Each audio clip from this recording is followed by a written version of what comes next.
Welcome to the eClinicalWorks podcast. We're here in Central Florida with community health centers, finding out what they've done to make some improvements in their organization. And I'm here with Chimira Edwards, who is Director of Revenue, Integrity, and Compliance, about the PCMH model and the importance of pre-visit planning. Chimira, thanks for joining us today. Welcome. You're welcome. Director of Revenue, Integrity, and Compliance. What does that mean? So basically, I'm responsible for all of the grant reporting, managed care, contracts, account receivables, billing, coding, as well as ensuring that any performance outcomes that we have, whether it's UDS, meaningful use, that we are maintaining our compliance as well as constantly making improvements. I'm also responsible for our patient-centered medical home initiative. I was going to say that the measuring compliance and constantly improving, that sounds like PCMH to a T right there. So you're pretty involved with that. Why did community health centers decide to become a patient-centered medical home? Well, I think overall it's really has become the standard of care in which organizations are measured by regarding patient-centered care and patient engagement. What helped us to really get the momentum that we needed, we were chosen to participate in a CMS grant where it focused specifically on community health centers populations. And so that allowed us to have some support from the federal government in paying for some of the additional resources that you need. For example, with pre-visit planning, you now have to have staff that's calling patients. Well, first you're going to review the record, the EHR record, to see what items have not been completed. And then you want to call the patient for any items that have been identified as not being completed to state, hey, did you get these things completed? Do we need to reschedule? So that's we're not wasting time on the patient's behalf or the doctor's behalf. Correct. That was the goal behind it. Yes. Now, do you have any numbers that you're proud of with this, or any results that you're proud of with the patient-centered medical home program? Yes. Well, we were able to achieve patient-centered medical home recognition at level 2 for 3 of the sites that are part of the CMS grant initiative. Also, with pre-visit planning, prior to us starting the initiative, we had basically 2% rate of someone actually going through the process of looking at the record prior to the patient coming in, ensuring that items were completed. Once we implement our pre-visit planning template within eCW, we were able to see that almost 90% of our patients were actually having their record reviewed, items addressed, and it also allowed us to eliminate unnecessary appointments. So a lot of good things for us came out of it. So I'm sure that has a big effect on the revenue cycle for the health center. Correct. Because you definitely don't want patients to receive services if they've already had them done elsewhere. And especially with CHC, we are a fairly qualified health center, so we're able to pay for some services. If a patient got it elsewhere, then it's kind of paying twice for the same service. As far as making sure patients come in for the right things also means that from a pay-for-performance perspective, that you can get money for those annual visits. So that contributes to your revenue cycle and your ability to then treat the patient. PCMH can be somewhat of a nebulous program. I know people have a lot of questions on it. I'm a PCMH consultant myself for eClinicalWorks, and I know that the clients that I work with often run into questions about what is some of this stuff? How are we supposed to accomplish these things? I know pre-visit planning is one of them.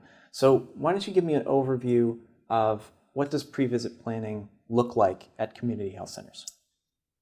So I think it's a combination of 2 things. It's a procedural process that we have written out for our staff to reference, and then it's a template within eCW that defines what items do you need to review for each patient prior to their visit. So for example, we look at if there are labs ordered, yes or no. If it's a yes, were those labs completed?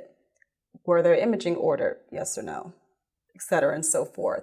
Immunizations for children especially, is the child due for an immunization? And then should that immunization be ordered at this visit?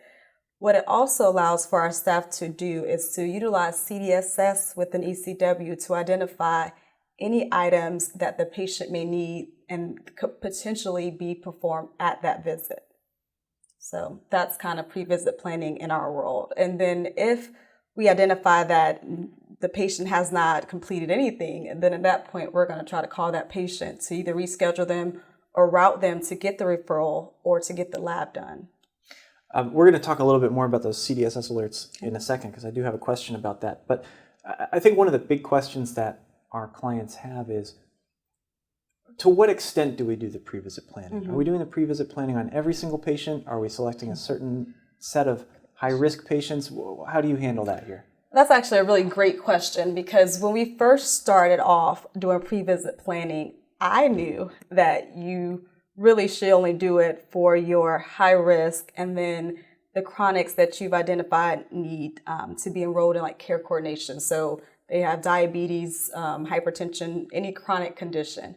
However, we didn't necessarily have a good procedure in place. So what we found out was that we were doing it on every patient. So the staff were getting inundated and just feeling overwhelmed that they couldn't get it completed. So then we revamped our procedure and then re-emphasized the use of the template. And so now we only perform pre-visit planning on a scheduled patient, so meaning walk-in patients do not get pre-visit planning done, as well as patients who have a chronic care condition. Gotcha. That's a very good way of weeding out those patients who don't necessarily need that care planning. Join us in Nashville, Tennessee for the 2015 eClinicalWorks National Conference, October 16th through the 19th at the Gaylord Opryland Resort. Join over 4,000 eClinicalWorks clients just like yourself as we take the national conference to new heights. Our event schedule in Music City is jam-packed from start to finish, kicking off with a keynote and product showcase by CEO Girish Navani at none other than the Grand Ole Opry. Follow that with over 120 breakout sessions, on-site support and training centers, and an exhibit hall with the latest and greatest in eCW innovations. We can't wait to see you at this year's conference, where we'll be kicking up our heels in Nashville, Tennessee.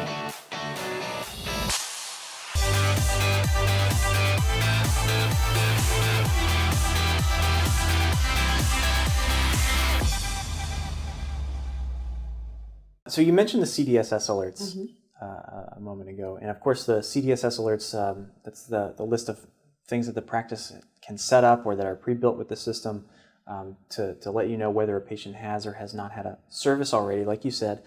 How do we make sure we know? Because in our previous podcast, Margaret talked about the fact that your patient population especially sometimes shops around or goes to different parts of the care system just because of the nature of the fact that they have, they're not uninsured or they have difficulty getting to certain locations. How do you make sure that the patient hasn't gotten something done at another location? What's your process for that? It's a combination of processes, first starting with the pre-visit planning. So one of the questions that's built into our pre-visit template is that you check CDSS alerts. And so the staff members, our clinical staff members, will run that alert. Then they'll go check in patient documents, because that's an area that potentially, if a patient has received a service, it may have come through as a fax documents. Then they'll check referral. So they'll go through and check all the different folders and potential places where information can be stored in eCW. And then if we don't have any evidence that that patient has received the service, we will then move forward to try to go ahead and call the patient to find out whether or not the patient maybe got it elsewhere. And if not, go ahead and have the provider order it or make sure that the service is provided. And how far in advance of the appointment do you do this pre-visit planning? 48 hours. 48 hours. Sometimes it gets to be 24 hours, but we try to go for 48 hours so that if the patient needs a service that we provide here at CHC and there may be an opening, we can go ahead and get that patient in prior to their appointment or schedule them to come in a bit earlier on the day of their visit to get the service completed. Sounds like an effective way to make sure that all the pieces are in place for the actual visit so that we're making best use of everyone's time. Yes. I think a lot of practices worry that when we're doing more work like this, it sounds like more work, this pre-visit planning. Is this going to reduce the number of patients we can see? Is this going to make it more difficult for us to run the practice as we have been doing, or does it have an improvement outcome? So in the beginning, if you do not make sure that your process is well documented and that your staff fully understand the process as we encountered, you can have staff performing PVP, pre-visit planning, on patients who don't necessarily need it. So yes, it's gonna slow down your processes.